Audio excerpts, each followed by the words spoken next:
All right. Well, next up we have Dr. Yoon speaking on navicular fractures. These are really tough to treat, and it's great to get some experience from some guys who have some cases to share. I will want to shout out to Osseo for helping to sponsor this session. And Dr. Yoon, it's all yours. Thanks, Selene. Thanks to my co-faculty here. This is Natalie Danna. She's the medical director for one of the Camden Yards med sites at University of Maryland, also an assistant professor, foot and ankle surgeon at University of Maryland in Baltimore. We have with us Mark Gage, assistant professor of orthopedic trauma at Shock Trauma in Baltimore. And then Andrew Rosenbaum, who's director of orthopedic research for the foot and ankle division at the Albany Medical Center program. Thanks, guys, for coming in, joining us on a Saturday. And we're going to talk about something that's a little bit rarer, and hopefully we can have some fun with this. All right. So, Natalie, why don't we start with you? This is going to be a little bit of a choose-your-own-adventure kind of PowerPoint where, I don't know if, I guess we're all old enough to remember that book series, but why don't we start off with a case? So, Natalie, go ahead. All right. So let's start with the 15-year-old lacrosse player. Right. I don't know why his hyperlink's not working, but all right. All right. So a 15-year-old male lacrosse high school player. Something that I think I'm looking forward to the different opinions between foot and ankle specialists and orthopedic traumatologists, because this is something that, Mark, I don't think this will walk in our door too often, no? Unless there's something else going on besides this foot, probably not.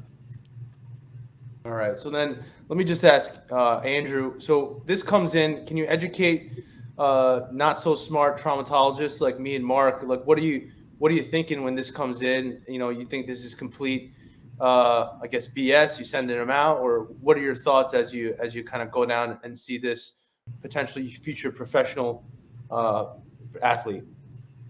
Yeah, so I think there's a couple of things you got to think about. You know, first of all is, activity level. Second of all, mechanism of injury, any antecedent pain. And then certainly, always nice, at least in our world, to have weight-bearing x-rays to look at alignment and figure out how that plays into any of this. I've lost you guys there. I apologize. Are you guys, Natalie, anything to add there? Or are you guys getting advanced imaging now? Are you starting any therapy first? Kind of, how's that first visit go? Partly depends on where they are in their season. First of all, how serious a player they are and where they are in their season and recruitment cycle, right? So if we're mid-season, if this is, a big deal, they don't want to be out at all, then, I'm thinking I'm not operating in the middle of the season unless there's something, frankly unstable on initial film. So, I might get advanced imaging now, but, with an eye to waiting till after their season and just trying some conservative measures to get them through. If they're already postseason and trying to gear up for the next year, then, kind of rushing through, getting the advanced imaging now and making any treatment plan that we need with an eye on the timeline. So this is 15 years old, high league, very competitive league in Florida, Floridian lacrosse player, last name maybe of Gage, about to hit the playoffs and wants to play. So in terms of advanced imaging, what are you thinking again? CAT scan, MRI, both? Let's start with an MRI. All right. Andrew, anything to add? Yeah, no, so I completely agree with everything Natalie said. And, I would start with an MRI as well. That would be, number one on my next steps. All right. Yeah, because I don't know about you, Mark, but for me, I'm kind of sending this kid out to therapy or already sending him out to my foot and ankle partner. All right. So let's see. Looks like we got both. Bone marrow edema looks like it's lighting up on T2, and on CT there seems to be almost a non-displaced, almost stress fracture there. Natalie, so what are you thinking now? I mean, this is about to hit the playoffs. Is this something that you guys would indicate right away? So he's about to hit playoffs. It depends on if he can play at all or not. So if he can play, I'd probably try to get him through. If he can't, then given our timing, I'd have to take him anyway at this point. Okay. I mean, if it is mid-season, Andrew, go ahead. just a question Yeah. about how are you guys offering them like injections or anything to help the athlete through the season, given that he has what appears to be an occult fracture? Yeah, I think there's a role for some adjuncts. Our sports medicine guys are doing enough PRP with the understanding that it's not evidence-backed at all whatsoever, and it's just something to try to get them through a little more if they can play. If they can't play, then that's it, they're already out. And if they can play but it's not mid-season, then I wouldn't waste time with that, truthfully. Yeah, I mean, I completely agree. I also just think that this is one that's unlikely to do very well. I mean, I'd be surprised if they're able to play through it. And then the other thing, I don't know if I'm missing it. Was there a fracture of the fifth metatarsal base as well on the X-rays? I don't see one, but there's no obliques, so it's hard to tell. On the lateral, I That didn't know lateral that. is kind of suspicious. Me too. Maybe prior. All right, let's say for the case of for this case, no. Let's put it that way. Sounds good. All right, so I mean, I don't. Let's put it this way. I'm used to seeing things that are probably blown into bits. I see this and it worries me more than anything. I don't know about you, Gage, but so let's say you guys are bringing this to the OR. What are you guys thinking? Like, I guess Natalie, let's start with you, because I'm sure you guys might have different kind of approaches to this. But how are you approaching this? Any adjuncts to the OR here, and what would you do? I probably, I want to screw across it. I want compression. My usual is not to go with adjuncts, at this point. The PRP that I mentioned before, I think that I would do, in the office setting if we're trying to delay surgery. It's not my go-to once I get to the OR, but certainly it would be very reasonable to use an adjunct at the time of surgery as well. But in a young, healthy patient, I think good compression across this would probably get him what he needs for healing. Andrew, what about you? Yes, I mean, I agree with all of the above. I think that for an athlete, potentially one with a collegiate future, Marty O'Malley really kind of harped on biologics for this bone in particular. And so we've kind of developed a technique where we'll take a gem-sheeting needle that we'd use for a bone marrow harvest and also just obtain some dowels of iliac crest autograft as well. I would pack that into the site. I'd put bone marrow aspirate and then I'd put a screw across it. And, for this one, for sure, I think one, if not two. Gage, What are your feelings? Adjuncts, no adjuncts? What are your feelings on calc autograft rather than crest for the navicular, given the small size of the bone and therefore, small amount of graft needed? Yeah, I mean, I think that's fine as well. I just always have found that for harvesting bone marrow aspirate, I think it's just a little more fruitful from the iliac crest. So, and I would just, again, use a gem sheet needle, but certainly you could try that as well. Natalie, you bring that up. Are you using a Jamshidi to the calc, or are you doing like a mini sinus tarsi and taking something from off the lateral wall? Oh, I was actually meaning I'm sorry, for the autograft. Yeah, I don't usually use Jamshidi. But I typically use one of the kits that have the Okay. They're just easy. Pops the graft pops out nicely, usually a couple passes and get more than enough. And then you would go lateral in the calc. Lateral. I'm sorry, I'm just asking. Okay, Yeah, sure. Cool. Yeah, I've never I like done that lateral. before, so Small 1 centimeter incision. Yeah, you can only get a little bit. 1 centimeter incision, and if you're using, for instance, kits that have like 8 millimeter harvester, you can do 2 passes in diverging trajectories and get a decent amount. All right. And then it's Gage, all anything covered, to add? low tourniquet, and covered by your block if you have one, which is nice. No, I mean, I agree with what's been said. I mean, I suspect there's probably some level of a biology problem here, right? That this is a healthy 15-year-old who should heal a navicular fracture, so I think a little extra biology is helpful. I mean, in a lot of ways, like the iliac crest aspirate makes a lot of sense because it's not like you need structure here, but you do need biology. So I think an aspirate from the iliac crest can be helpful for that, and to sort of more elegantly place it in the area. Two final questions before we go on to see what was done. Number one, if male or female, because of the kind of stress fracture relation to this, is anyone getting an endocrine workup or sending them to an endocrinologist for any kind of blood work for any kind of systemic abnormalities? Yeah, that's a great question, Rich. I'd give them a non-union workup. Vitamin D, thyroid, testosterone, all that kind of stuff. Yeah, yeah, I would. Andrew, Natalie, first visit, like once you get the diagnosis, you guys getting that stuff too? I'm not typically doing it. I think it's reasonable, but I just not typically doing it. What I do look for, which Andrew touched on earlier, is any alignment issues that might predispose any stress fracture in an athlete. Looking for that from the start, but here or less so. So just to clarify, weight bearing like bilateral films, like just I do weight bearing of foot or ankle or both if necessary, but then I use the hind foot alignment view as well as physical exam. Okay, all right. And then the last question I had hardware wise was, I guess we can start with Mark. Cannulated screw or solid screw? I don't think it matters too much. I tend to just use solid screws, but I think a single. If I'm going to use a single screw, I use something that's somewhere between 2.7 and 3.5 caliber. But I'm not seeing a lot of hardware failure here, so I don't think it matters so much. Natalie?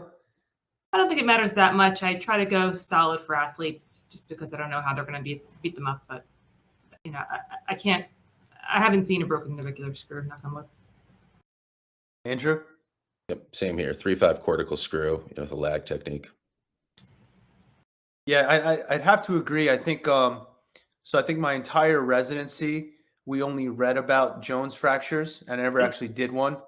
It wasn't until I was an attending where reading up the literature, I realized we were missing out on so much literature from the foot and ankle side of things that shows just the benefits of using a solid screw in the fifth metatarsal. And here, I feel like if this came to my office, I'd go solid, just for what you said, Natalie. If we're going to get this guy up and running again, and he's going to kind of beat the crap out of it.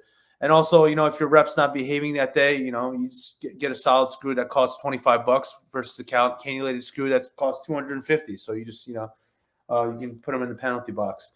So anyway, let's move on. This case was courtesy of Rachel Shaked, one of the assistant professors at Rothman.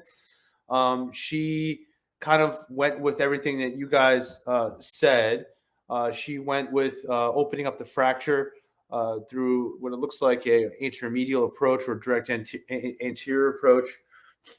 She packed it with iliac crest bone graft and bone marrow aspirate. Andrew, I think you must have been reading your minds, or there's a reason for the why record, we all go into specialties.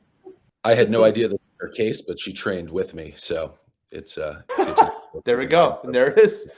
They've taught you guys well at Rothman. So she picked a solid screw here, lagged by technique, from lateral to medial going perk. Closed the periosteum and injected the remaining BMAC over it. Some nice clinical photos here. For you guys, and this is for me, I don't know. My wife asks me all the time about when I should let people go back for upper extremity fractures. But I guess for starting with you, Natalie, for this kind of case, what would your post-op protocol be, and then your return to sports for this young man? So I'd keep them on weight bearing. At least 4 weeks, probably 6, given the more likely chronic nature of this, and then weight bear them in a boot, and do that for at least 2 before starting PT. I start PT early with a gradual workup. I like to use some of the anti-gravity treadmills, et cetera, to load the bone in a controlled manner and try to really solidify that healing and speed it along. In terms of unprotected full return to sport, I tell them 6 months. I hope to get them back more 4.5 to 5 months. Andrew, anything different? Yeah, I mean, I'm strict on weight bearing for 6 weeks. It's protected in a boot for another 6, and then it's a CAT scan. And if there's healing, I'll let them go unrestricted at that point. So you'll repeat the CAT scan?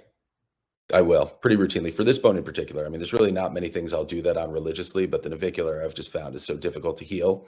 And especially it's usually an athletic population who's going to put a lot of stress on it. I just think it's helpful to just guide them and really have that extra information.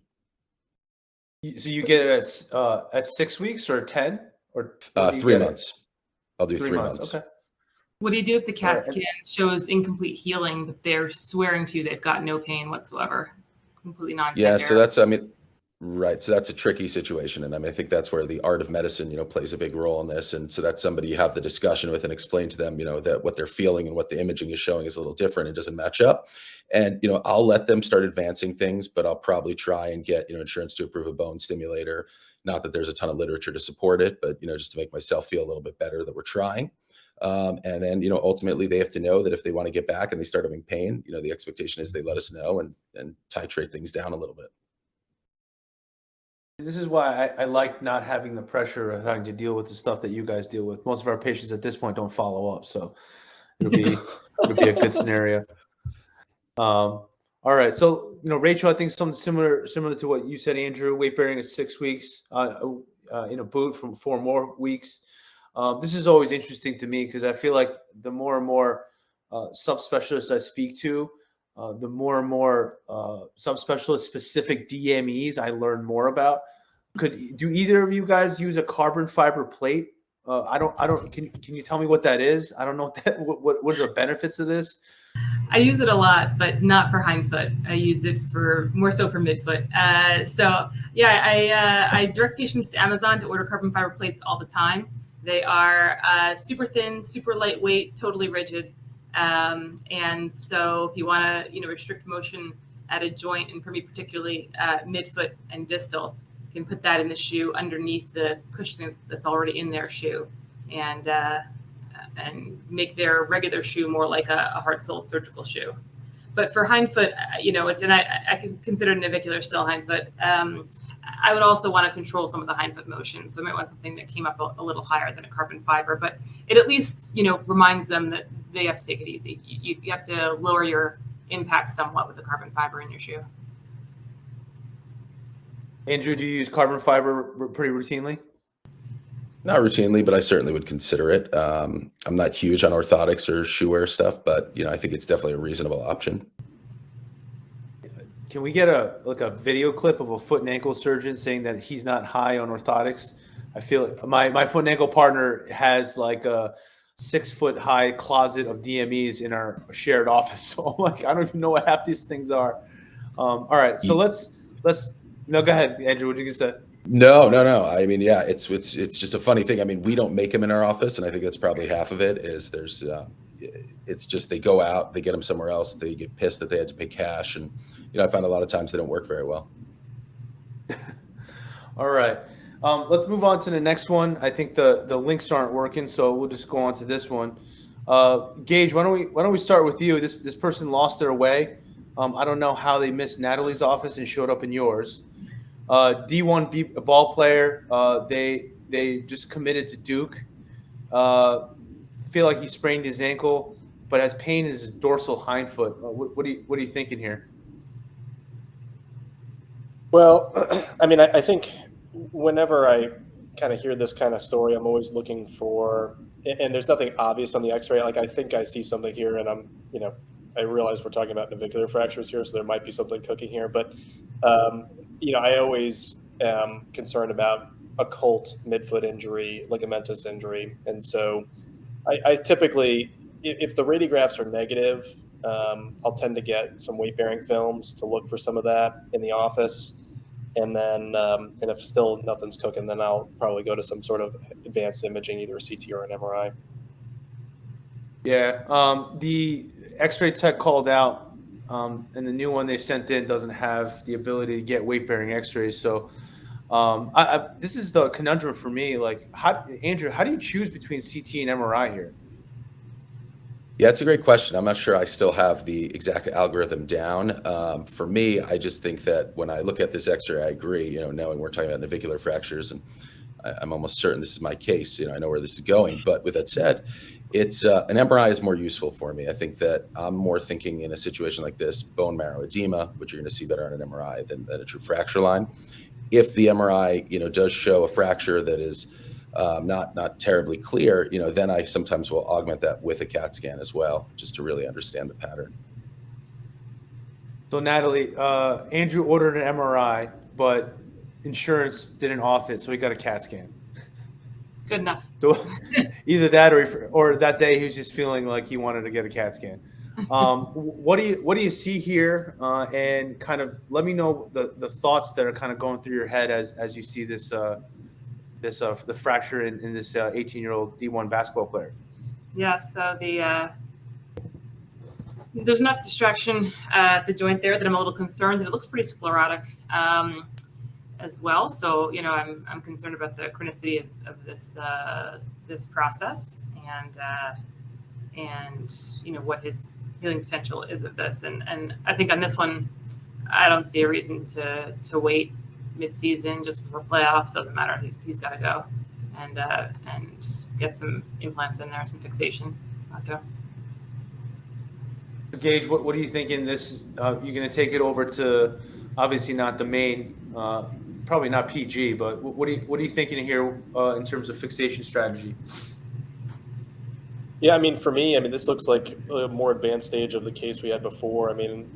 As Dr. Danna alluded to, it just looks like there's a well-formed non-union here.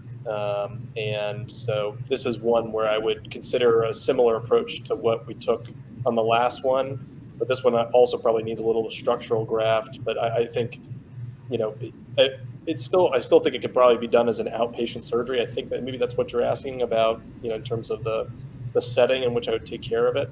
But for me, this is something that gets opened up. You take down the non-union, clean up all of that interposed tissue, and this patient will probably get some autograft as well as some lag screw compression fixation.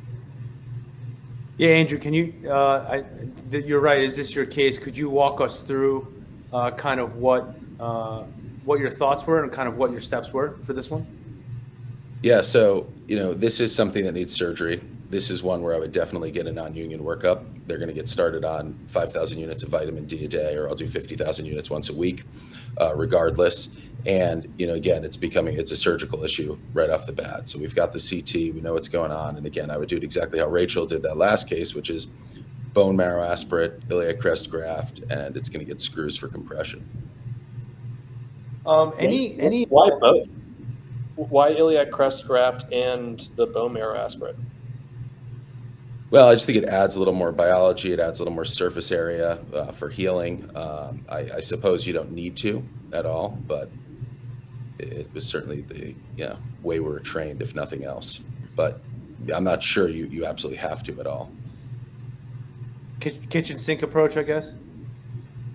Yeah, I think in a lot of ways that's one way, and I think certainly at HSS, some of the professional athletes that we addressed these fractures on, they were also getting BMP2 with all of that as well, and that's the true kitchen sink to me. Oh man, well, at least with bone marrow aspirate, you can use an additional CPT code. All right, so I think that's exactly what you did here. Solid screws again. Looks like you went perk lateral to medial, similar to that last case that we did. And I think here's an example of a select cut of one of those CT scans you get. I was thoroughly impressed when I saw this, just for the lack of metal scatter, where it was literally the one cut that you found that didn't show a lot. But this is a pretty beautiful example of what looks like that sclerotic rim kind of going away and it healing nicely. When you're in there, Andrew, do you use a specific type of burr to get those sclerotic edges down? or is it just kind of really small rongeur and pituitary kind of thing? Yeah, so small rongeur, I mean, I do worry with the burr at times for something like this that there's going to be some element of thermal necrosis too. So I just stick to the basics on a rongeur usually. And I'll take a And K-wire, I'll fenestrate the surfaces just to try to create some bleeding cancellous tissue, and that's about it. oh, that's a nice trick there. And for these navicular non-unions, also, any thought to for any of them that show any signs of early collapse or anything, any of these where you back them up with a kind of a spanning plate or an X-fix to distract the joint, or is this something that you really don't need that for? Yeah, not for this type of case, but certainly for high energy navicular fractures, I think it's a really useful adjunct, and I think it's probably underutilized. And I'll definitely do that with wires or a spanning plate, or certainly like a mini rail, something like that. All right. All right, we're getting close to 25 minutes. Let's get to the next case here. Something that Dr. Gage and I are a little bit more accustomed to kind of tackling. 26-year-old male, dirt bike accident. Another reason why we'll always have jobs. Presenting with right foot pain. Natalie, what do you think? What are you seeing here? Yeah, so that navicular looks pretty dusted, pretty comminuted. And I'd like to know more about exactly what's happening at the TN and the NC joint. So I would definitely get a CT here just to get a better sense of what needs to be done to get these fragments back, and some idea also if the two adjacent joints are salvageable. What are you thinking here? You got the CT scan now. It looks pretty reasonable. I mean, obviously the navicular is blown apart, but it's at least in its own zip code. So here, my first inclination is gather the pieces up, try to get those reticular surfaces lined up as well as possible. And if nothing else, if the joints go downhill later, then at least I've got some better anatomy for a fusion later on. But this is not one where I'd fuse primarily. I think I'd fix this. So I just, before I ask on Mark's thoughts, I want to ask you to elaborate on something, because I see the X-ray and the CT, and I immediately got a little bit depressed on the comminution that's there. So what does not scare you about this? Because I was certainly worried when I saw this film. Yeah, I mean, I think that the good news is that at the TN joint, there are a couple what looks like larger pieces of subchondral bone. So I think that there will be at least some good cartilage surfaces for apposition. And again, I don't know, I certainly wouldn't stake anything on the long-term health of the TN joint or the NC for that matter. But I think being able to gather the pieces into a reasonable approximation of a navicular, and if the TN joint goes down later, being able to get a pretty good fusion, based on the size of those pieces, I think I'd feel okay about that. That comminution is certainly a problem. I think it's a problem for, as we were talking about before, the struts, but for the length of the columns. But at the joint, I think it'll end up being some big enough pieces that it can be at least reconstructed. So Gage, let me know what you're thinking here. You scared as I am about this, or not so much?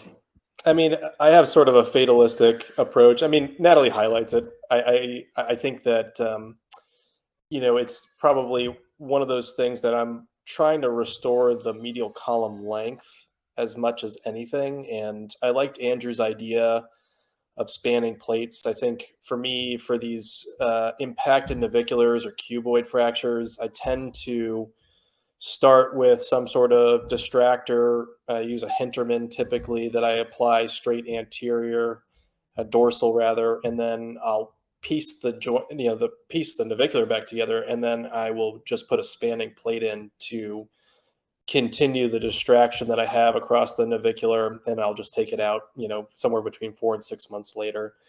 I just found that that's probably the most reliable way that I can maintain the length, and otherwise the navicular the shape, you just never really can get it right. And it's impossible to get rigid fixation into something like this. You could certainly start to piece it back together, but it is, in my hands, just so tenuous that I feel like I need to back it up with a spanning plate.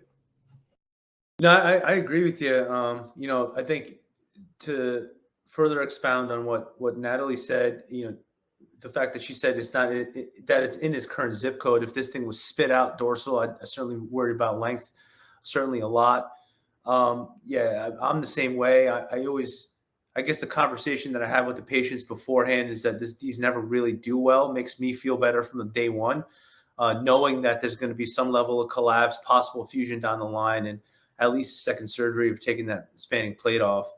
But let's move along. Andrew, can you walk us through kind of your thought process here and what how you kind of did the case here? Yeah, so a couple of things. Again, it's laying the crepe to these patients that this is a terrible injury. More likely than not, it's going to be more than just a hardware removal down the road. It's going to also be some sort of fusion should it become symptomatic and stiff. But my approach for this is a dual incision case for me. I kind of go dorsolateral and then more medial, really also just to get proper alignment of the plates and the screws. And then again, I chose not to use a spanning plate across the joints, but I did use provisional K-wire fixation just to maintain some of that length in the medial column and the structural integrity of the navicular. Did you leave the K-wires in and cut them and come back? Or did you I take them did. out? I left them out the skin. I just took them out after about 6 weeks, which I always cringe about. I worry about soft tissue infection with that, but I just felt like I truly needed that. I had put them in first, actually, not entirely sure if I was going to keep them in, but I had such a nice reduction. I thought with the K-wires initially that I didn't even want to risk taking them out. But of course, he's done horribly as we fast forward and has arthritis, and it made no difference. I think it looked great, though. I mean, 6 weeks taking them out, I'd definitely be not losing sleep overnight. But listen, I think this looked as about as good as a navicular could look. You'll see my case at the end of the slide deck. But 10 weeks. When do you guys weight bearing these? Andrew, when did you weight bear this guy? 10. This is it. Yeah, this is kind of like a pylon to me where 10-week minimum. I just really worry about the integrity of that bone and being able to get them active too quickly. Mark, when are you weight bearing these? 12 weeks. Natalie? Yeah, my rule of thumb in my head would be somewhere between 8 and 10, but my usual patient population is I'm gonna push that out anyway. Smokers, diabetics, whatever it might be. So. Yeah, I'm the same, probably around like 10 or 12. I'm chicken, knowing that these don't really do well, but luckily this looks like this patient actually followed up. Andrew, I got to say, 6 months for it to look as similar to the 10-week one. I think this is I wish I could swear right now, but this is a win, man. This looks fantastic. Yeah, no, I appreciate it. Obviously they're stiff, painful. He's hemming and hawing about what he wants to do next, but it is what it is. And again, that's where the discussion before you touch them in surgery is so critical with these, and really letting them understand how devastating these can be and what their expectations should be going forward. All right. How often are you guys taking these plates out? Do you feel like that's going to be the next step for you? Or if you did that, it would be kind of a removal with a medial column fusion, Andrew? Yeah, so I'll tell them, look, taking the plates out is one option. Perhaps it causes some irritation of the extensor tendons and some of the other soft tissue. It's not going to help with really the discomfort they might feel, but it's a quicker recovery certainly than going on to a fusion. So, oftentimes they'll want to just try that first, having gone through a really long recovery initially with the injury. And so I'll do that, but I would tell you that inevitably most of them are back, wanting to discuss fusion. Natalie, do you ever inject these to see if it helps them before you move the hardware, or it's just kind of a, let's get to the OR? My only thought on injecting would be selective injections to make sure that it's TN that's really affected more so than navicular cuneiform. Those joints are pretty close together, so patient pointing on the skin, is not reliable. Physical exam can help, but it's hard to really isolate, those motions. And so if I wasn't totally sure if the problem was at, talonavicular isolated or talonavicular and navicular cuneiform together, then I would do some selective injections so that I can do any fusions needed in one sitting.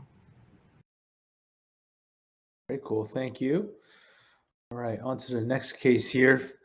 Gage, fall off ladder, 53-year-old male.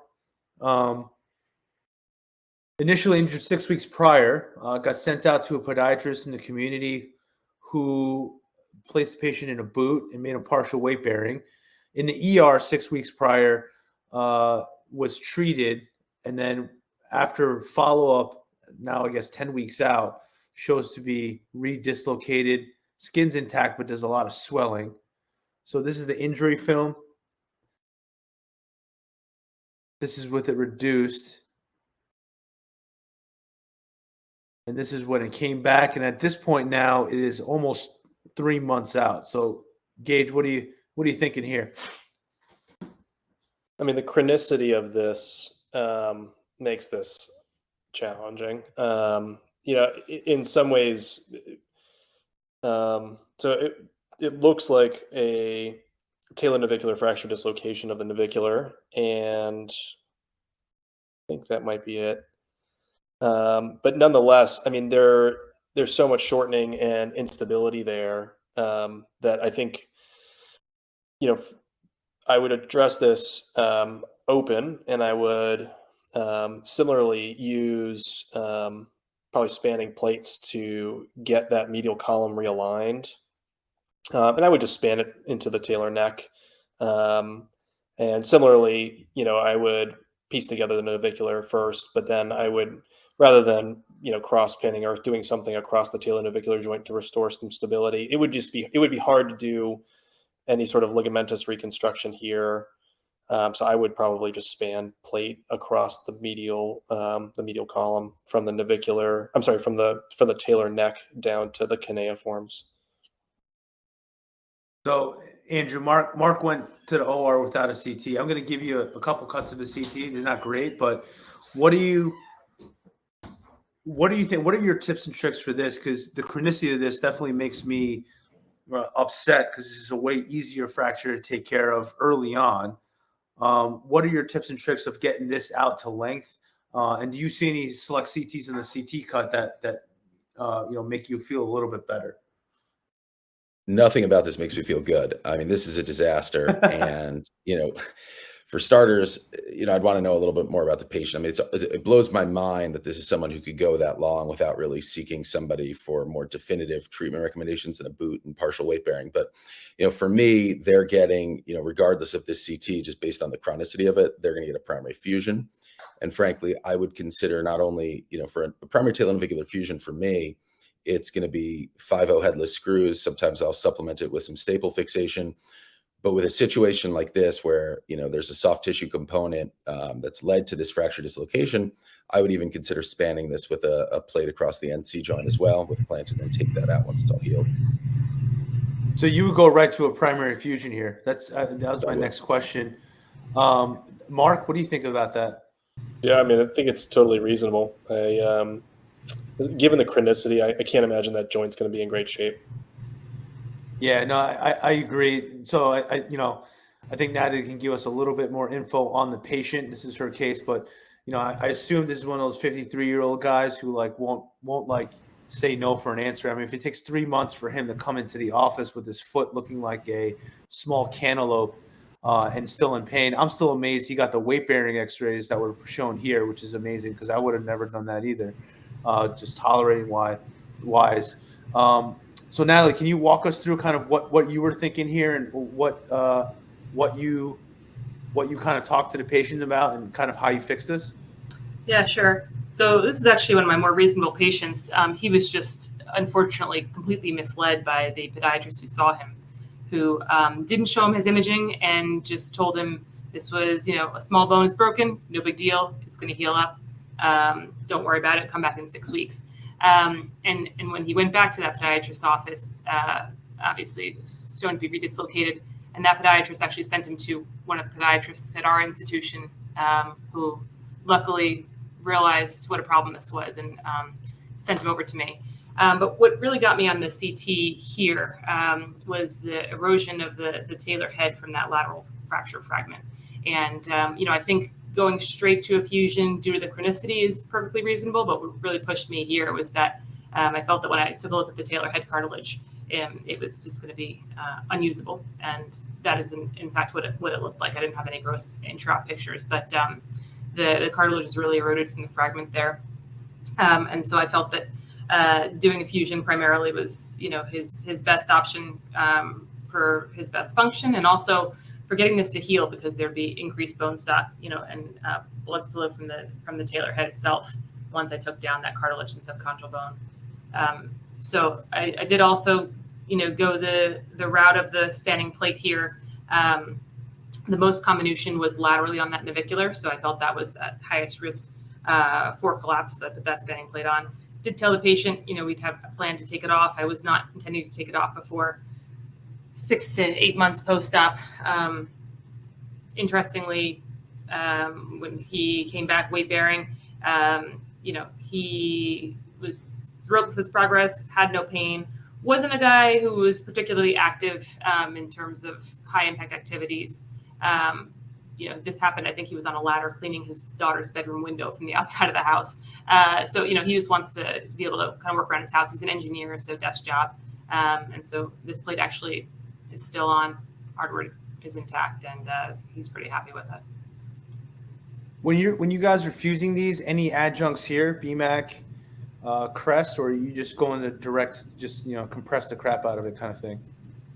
I used Crest here, and that was actually his biggest issue post-op, was that he had an allergic reaction to the adhesive on the tegaderm that was on his donor site. But yeah, I did use Crest here, given the chronicity of the injury and all that combination. That is no good deed goes unpunished, right? Of all the things, his foot feels great, but yeah, but he's got a rash on his hip. Yeah, he's got a rash on his hip. Yeah, it's great. Oh, it hangs right where my belt sits, right? It's really annoying. That's awesome. Yeah, Andrew, would you use any adjuncts here, Crest, for your fusions here? Yeah, I think it's dealer's choice whether you want to use Crest or distal tibia graft, calc graft, but I would definitely augment this with something. Gage, you too, fusion wise? Yeah, I would. Okay. All right. Let's go to next case here. 44-year-old female, fall down 4 steps, non-smoker, very active. Andrew, what do you think? What do you see? Yeah, so there's a very large dorsal navicular, capsular avulsion basically, and this is kind of in that the gray area where it's a big piece, for sure. Very small pieces, you don't blink, boot, let them go and do activities as tolerated. This is certainly more than that. There's some displacement. I'd get a CAT scan right off the bat, get a better feel for exactly how much of the articular surface is involved. See, this is why I love these multidisciplinary conferences, because I'm learning more about how to treat these people than of not. Because I would if I see this in my office, I probably would just non-op it off the bat and not think it's a big piece. It's before I just thought they're probably leaving the office and not coming back because they were fine, but it's probably because I'm an idiot and I should be addressing this a little bit more aggressively. Gage, did you have similar thoughts to me, or did you also think this is a larger piece than leads on? I mean, I probably would get a CT scan, but I don't know if I would. Yeah, I'd probably get a CT. Yeah.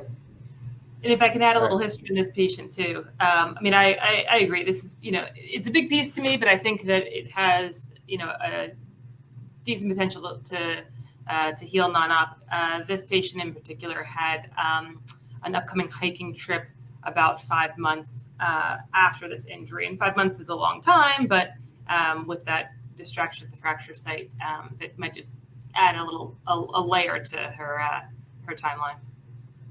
So for me, no, go ahead. This is the perfect case, in my opinion, of if you have a little extra OR time that you need to fill, you're going one way, and if you're booked, you might treat it non-operatively. I say that. I was gonna say I was gonna say this patient probably forced Dr. Danna's hand. I feel like something like this sounds like a very East Coast, Northeast type A patient. Natalie, correct me if I'm wrong, who is worried about a trip with her girlfriends or family 5 months down the line. I can go out, yeah. Exactly. So it's one of these things where, you probably got the CAT scan off the first visit. Andrew, anything changing your thoughts here? No, I mean, it's a big piece. I mean, that's definitely a substantial 20-25% piece of the joint. I definitely think it's reasonable to consider fixing this, especially in an active individual. This would be one where truly, I would tell them there's no right or wrong answer, and fixing it might just accelerate the recovery a little bit, get you more mobile than casting you for 6 weeks to minimize the risk for further displacement, and trying to just make a decision, in a shared fashion. But I don't think there's a right or wrong answer here. I'd lean Gage, towards what do you fixing think? it. Well, I mean, for me, I think the reason to get the CT scan was not necessarily to quantify the size, but really just to maybe better understand the amount of displacement. And, based on the cuts, it doesn't look like there's like the fracture may have a little bit of distraction but it's really not much. So, I mean, I would still lean towards treating this non-operatively based on what I see here. Is anyone? I thought of this case when I saw it. And is there any literature out there looking at this under even like a mini C-arm live with forced plantar flexion? If this gaps with like a live stress exam, I mean, listen, I'm comparing it to like the EUAs we do for an LC1, LC2 pelvis or posterior wall, but are you guys, Natalie and Andrew, anything in the literature looking at these dorsal capsule avulsions and see if it gaps more with a plantar flexion? Not to my knowledge. Yeah. Okay. All right. I think this is one of these things either way, just like you said, Andrew.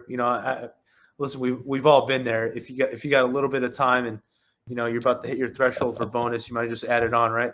The question I have for you guys, if we're gonna fix this, open or perk? Andrew? I'd open this. Look, I'd give it a try, perk. I don't really think it would be terribly successful. If you're going to commit to taking this into the OR, you got to commit to getting it as close to perfect as possible. And I think the easiest way to do that is opening it. Gage? Yeah, I mean, it's like a marginal indication to begin with, so you better make it look anatomic. If you just like put a screw across it and it looks like this, then you haven't done anyone any favors. All right, listen, man. We've all been around some questionable stuff, when we were in training. So it's important to ask. Dr. Danna, walk us through it. How did you approach this and how did you fix it? So I did do it open, and I'll tell you, I wish that I had at least thrown the wire across perk, because it turns out that the capsular tissue is holding that piece in quite nicely. So I really regretted the dissection, elevating the tissue when all of a sudden this piece was moving everywhere. But I used a wire. In this instance, I did use a cannulated screw. I didn't think she was putting the pressure on this hiking trip aside. It was still a recreational hiking trip. She's not the cross player. So I think a cannulated screw is enough support here. And then did use a washer as well. I had some thought about the washer impinging on the TN joint, but it was, when I was looking right at it, since I did open it, it was out of the joint, and I wanted to disperse those forces. She was, if I recall, in her 40s. Bone quality was okay, but not phenomenal. So I feel like even if you're in like a 20-year-old male, the bone quality in Navicular is never as good as you think. You're more depressed than anything. Yeah. Exactly. Oh, when did you start walking her? I walked her at 4 weeks in the boot, and then kept her in a boot for an additional 6. So she was protected until 10 weeks. Awesome. Not really sure why they did simulated weight bearing. She was walking at 6 weeks. Oh, they just wanted to show you that it's rock solid. Did she end up going on her trip? Is that coming up soon? No, she went on it. She loved it. She was thrilled. Brought me a pen. Oh, fantastic. There we go. All right. So last case here. I think we're moving along right on time. All right. This is my case, so you guys can totally have fun with me as much as you can. All right. So let's go to Gage, because he's not afraid to make fun of me at any time. What are you thinking here? This is a 28-year-old dirt bike messenger. He went to go skid. He put his foot down on the floor, and his foot stayed one way and his body went another. he presents with this kind of imaging. What are you thinking? This is pretty interesting injury. So, I mean, there's a navicular fracture, but there's definitely some midfoot instability here. Looks like something working its way through the cuneiforms and between the second and third ray. Yeah, I mean, just giving you guys a better look there. I think you're right. You know, obviously the navicular's off, but something does not look right in the midfoot there. Looking closer at the lateral here. Anything else alarming, Natalie, you see, or not so much?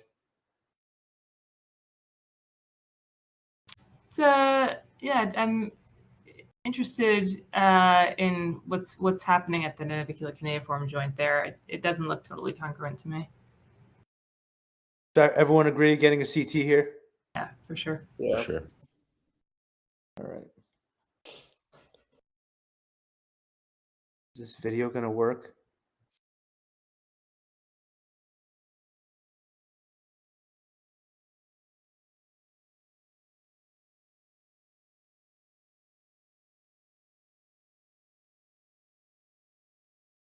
Andrew, anything you see there? I'll run through it again.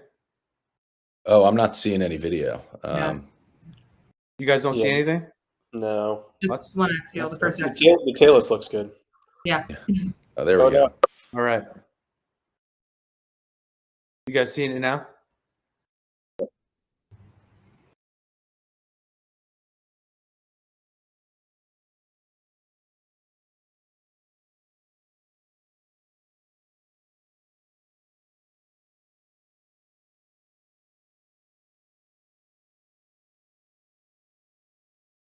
So this is kind of what I was thinking on the axial. It looks like for me the navicular looked fixable. Big piece there. The TN joint looked intact. Medial column overall looked intact, but it looked like the cuneiforms, just like you alluded to, were the most comminuted here. Can you guys see this video? Coronal? Is it Yeah. running or no? Yeah, it's going. Okay.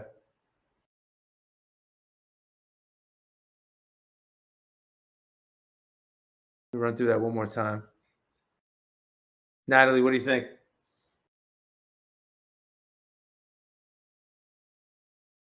Yeah, I'm concerned about the stability of the columns and getting to hold these out to length and keep them there based on that combination. Yeah, you know, and the combination for me that made me a little bit less depressed about this was that the plantar surface is more comminuted, which means that the dorsal capsule might be intact.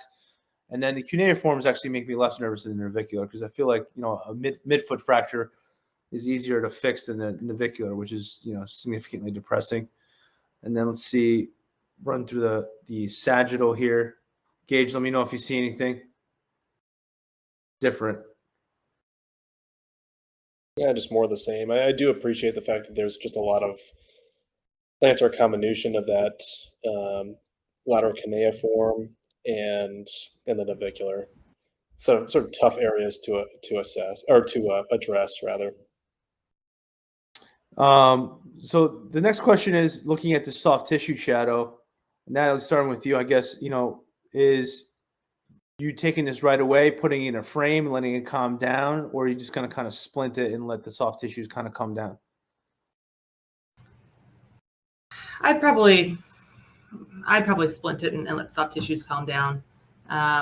You know, I think with aggressive, it depends on the patient, but if the patient's reasonable enough, if he gets it, if he can, you know, elevate aggressively and follow instructions, you know, I think we can get to this within 2 weeks, maybe closer to the 2-week mark, but I think it will calm down.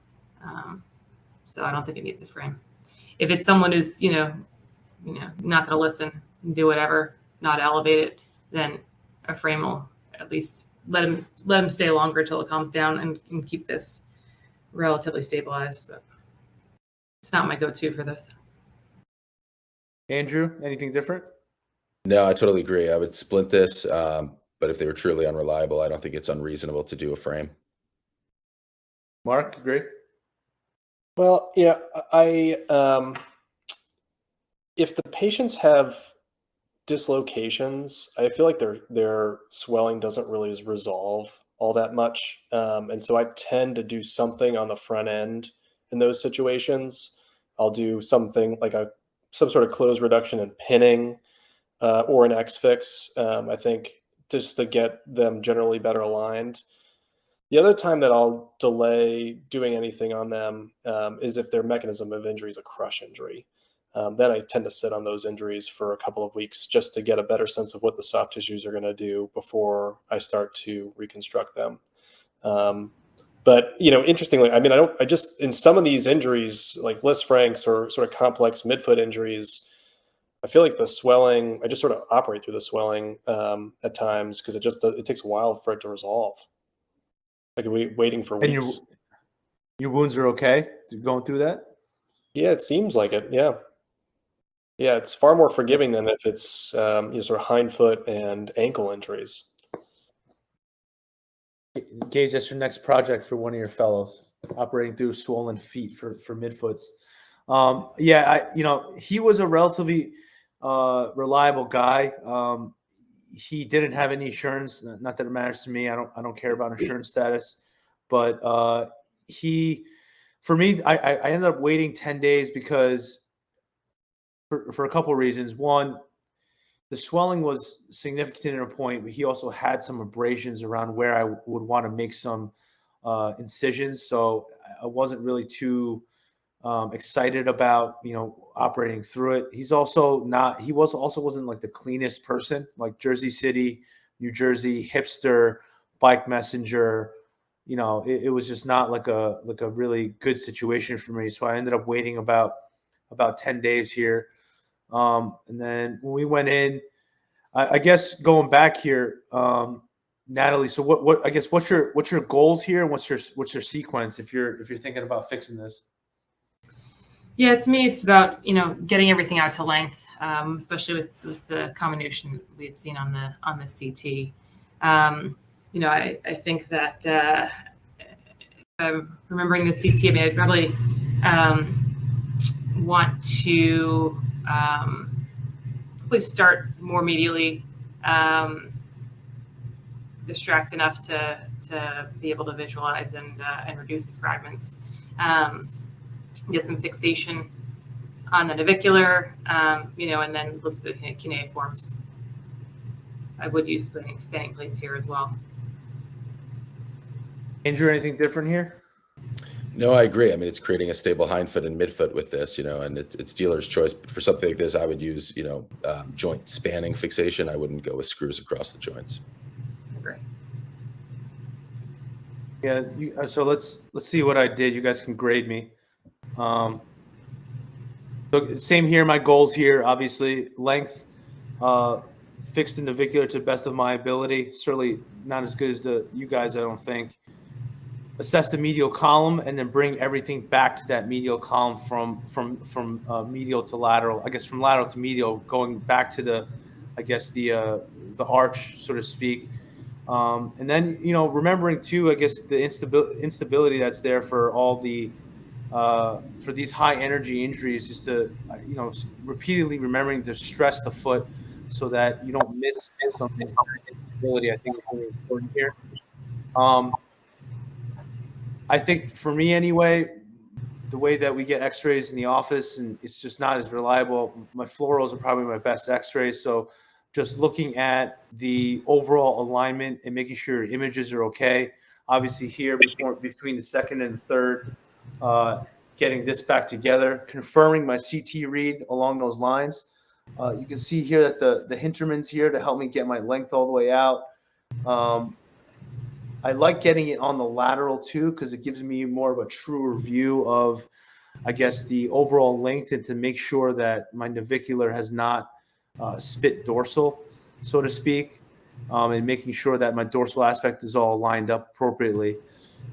Here again, making sure that getting multiple views, and oftentimes I'll go live here and making sure that I'm out and each of my joints are clean without any of these 2-0 screws kind of going into them. And then, just like we talked about before, restoring the medial column, defining your boxes of your midfoot, and then restoring everything back. So obviously, we all have done AO principles, turning a C to an A.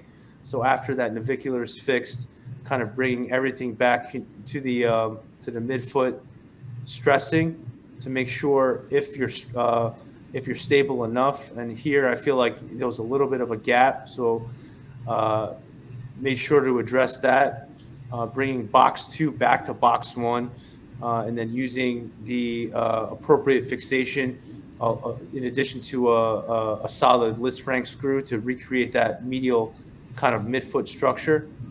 And then final stress here just to make sure that everything is kind of okay on that and nothing else translated to the lateral column. Cool, guys. Go live on the lateral, make sure. Go ahead. You got about 10 seconds. Doesn't split. Yep, I'm getting there. He actually went back to work. I actually saw him back at 5 months and doing well. But yeah, I mean, that's our last case there. Cool. Just to thank everyone for this, for spending time with us on Saturday. And Selene, thanks for the invite, man. Really appreciate it. Yeah, thanks all of you guys. Naviculars are tough fractures, and you guys are taking them on, so we appreciate it.